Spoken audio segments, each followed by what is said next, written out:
Warahmatullahi wabarakatuh.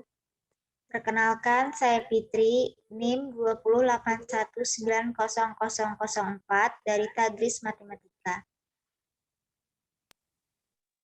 Perkenalkan, nama saya Aulia Dwi Atmaja Putri dengan NIM 208190046. Perkenalkan, saya Nila Sufa Aziza dengan NIM 20281900092 dari Tadris Matematika kelas 6B. Baik, tanpa salam, perkenalkan nama saya Rika Kamalia Putri dengan NIM 208190104 dari Prodi Tadris Matematika kelas 6B. Baiklah, pada video kali ini kami akan menjelaskan mengenai analisis regresi berganda. Kami menggunakan skripsi dengan judul Hubungan Antara Fakultas dan Lingkungan Belajar dengan Hasil Belajar Siswa di Madrasah Aliyah Negeri Model Kota Jambi, yang ditulis oleh, di sini datanya terletak pada bab 4.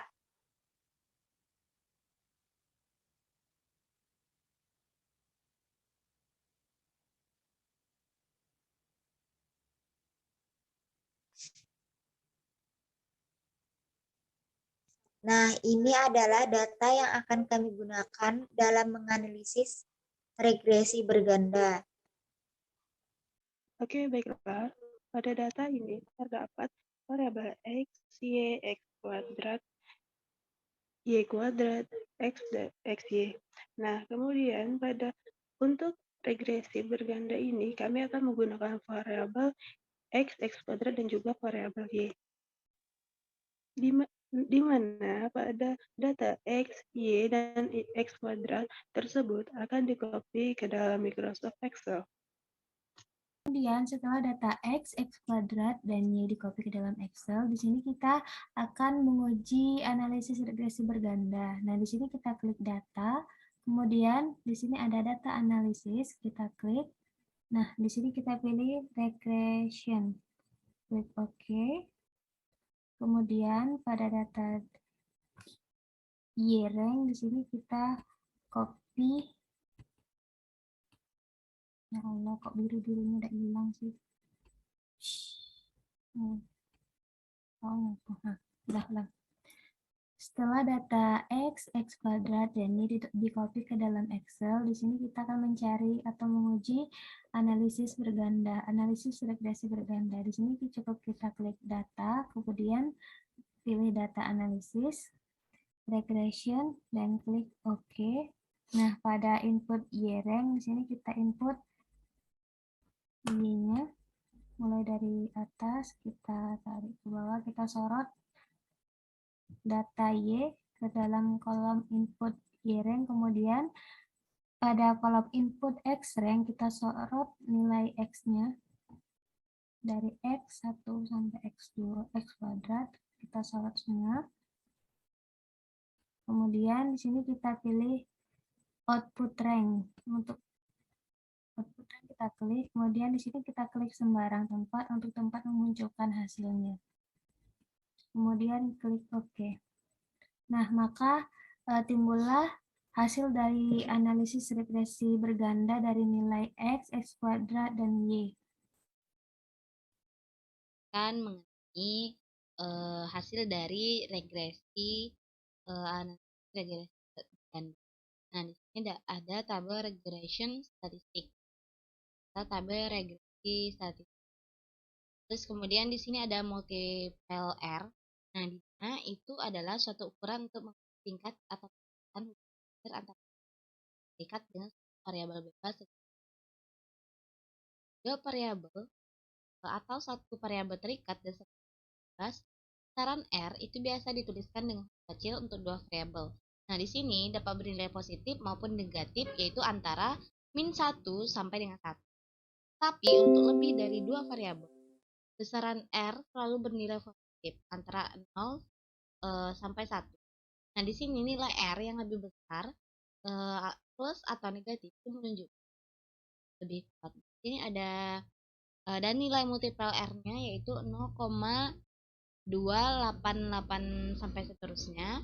Nah, sehingga di sini ketahui bahwasanya R itu bernilai positif. Terus R square. Nah, di sini R square atau R kuadrat itu disebut dengan koefisien. Di sini untuk mengukur kebaikan sesuai atau goodness of it dari persamaan regresi. Ini memberikan proporsi atau persentase variasi dalam variabel dekat yang dijelaskan oleh variabel bebas. Nah, nilai R kuadrat itu terletak antara 0 sampai 1. Dan kecocokan model dikatakan lebih baik kalau R kuadrat semakin mendekati 1. Nah, uraian lebih lanjut kemudian kan dapat kita lihat juga bahwasanya nilai R kuadratnya atau R square-nya yaitu 0,0831. Ini kan bisa dibilang sudah semakin mendekati masih jauh. Jadi dapat terdapat kecocokan model ataukah. Kemudian ada I-use R square. Di sini pentingnya R kuadrat atau R square. Di sini nilainya merupakan fungsi yang tidak pernah menurun dari banyaknya variabel bebas yang ada dalam model. Nah, oleh karenanya untuk membandingkan dua R kuadrat dari dua model harus memperhitungkan banyaknya variabel bebas yang ada dalam model. Ini dapat dilakukan dengan menggunakan I-use R square. Nah, istilah penyesuaian berarti nilai R kuadratnya, R square-nya itu sudah disesuaikan dengan banyaknya variabel atau derajat bebas yang ada dalam model. Nah, kemudian seringkali disarankan juga bahwasanya jika variabel bebas lebih dari 2, sebaiknya menggunakan I-use R square. Nah, di sini I-use-nya itu minus 0,000 sekian. Nah, kemudian ada standar error. Nah, standar error ini itu estimasi variabel terikat dalam kasus kita adalah permintaan. Nah, jadi angka ini dibandingkan dengan standar deviasi dari permintaan. Makin kecil angka standar error dibandingkan angka standar deviasi dari permintaan, maka model regresi tepat dalam prediksi permintaan. Selanjutnya itu ada tabel ANOVA. Nah, ini pada tabel ANOVA itu untuk menguji penerimaan atau acceptability-nya. Nah, model dari perspektif statistik dalam bentuk berseragam. ANOVA ini juga sering dikatakan bahwasanya itu sebagai analisis seragam. Nah, kemudian ini ada degree of freedom DF atau derajat bebas. Jadi total adalah N dikurang 1. Nah, N adalah banyaknya observasi karena observasi kita di sini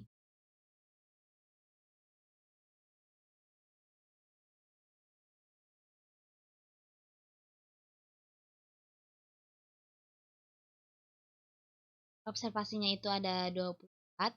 Nah, sehingga kemudian ada pada tabel ANOVA itu ada degree of freedom F. Ini atau juga disebut dengan derajat bebas dari total adalah N. Nah, N adalah banyaknya observasi. Nah, karena observasi kita ada 24, derajat bebas totalnya adalah 24. Nah, derajat bebas dari model regresi adalah 2. Kemudian, karena ada 2 variabel bebas dalam kita, maka derajat bebas untuk residual adalah yaitu derajat bebas regresi yaitu 24 dikurang 2, sehingga residualnya yaitu. Nah, di kolom SS atau sum of square itu adalah jumlah kuadrat untuk regression. Itu diperoleh dari penjumlahan dari prediksi variabel dekat dan dikurangi dengan nilai rata permintaan dari data. Jadi secara manual kita cari dulu rata-rata permintaan dari data asli, kemudian masing-masing prediksi permintaan dikurangi dengan rata-rata tersebut dan dikuadratkan. Jadi seluruh hasil perhitungan tersebut dijumlahkan.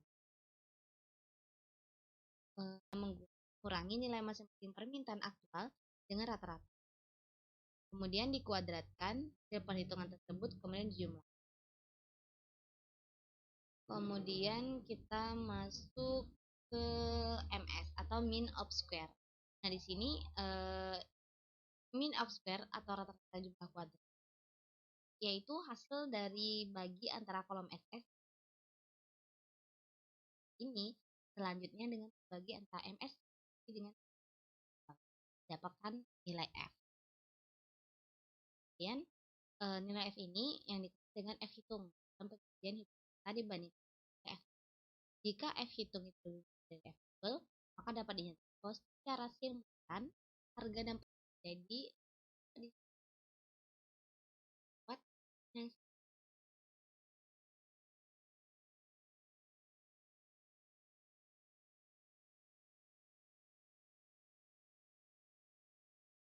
kemudian ini kita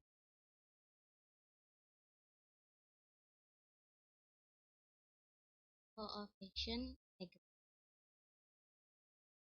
ada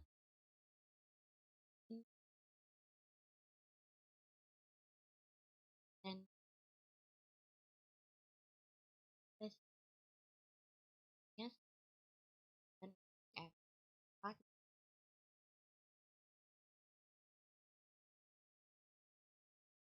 Nah, dalam pengujian hipotesis regresi kita berikutnya yaitu uji F. Di sini pengujian secara parsial dalam kasus untuk menjawab pertanyaan dengan asumsi terdapat faktor-faktor lain tidak terdapat faktor-faktor lain tapi tidak berubah. Dan dalam uji parsial ini yaitu membandingkan dengan t-tabel. Jika t hitung lebih besar dari t-tabel pada taraf tertentu, maka dapat disimpulkan variabel t hitung pada bagi antara dua koefisien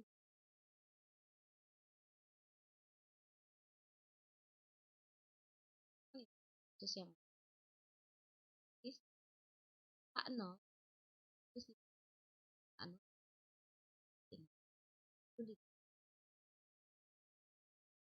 itu membandingkan itu juga bisa membandingkan tarafnya kita misalkan taraf value lebih kecil dapat dinyatakan yang secara parsial harus. Kemudian di kolom 6 dan 7 ini memberikan selang kepercayaan untuk coefficient. Di judulnya tertulis our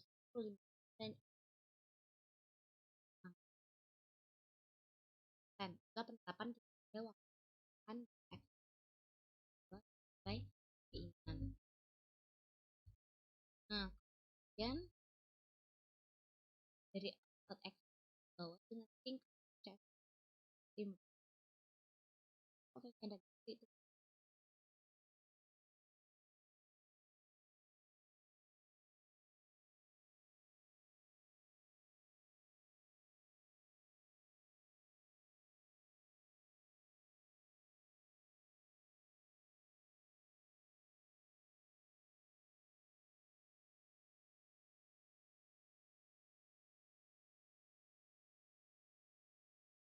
besar 4 sebesar 0,4 dalam faktor di tingkat kampus di of gas akan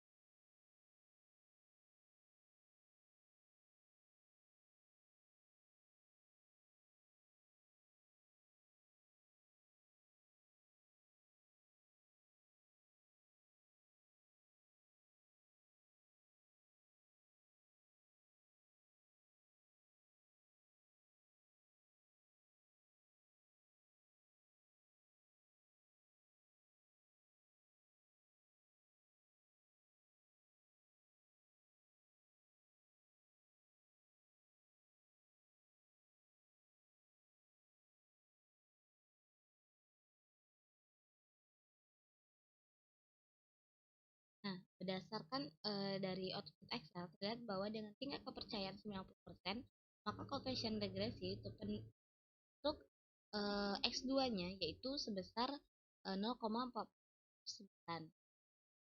Sekian. Kemudian dalam faktanya di tingkat populasi akan besar antara minus 12 sampai minus 12 sampai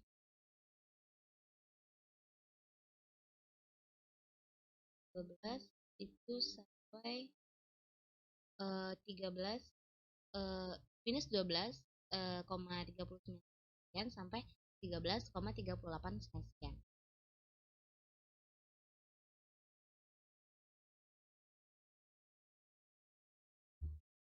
Nah, di sini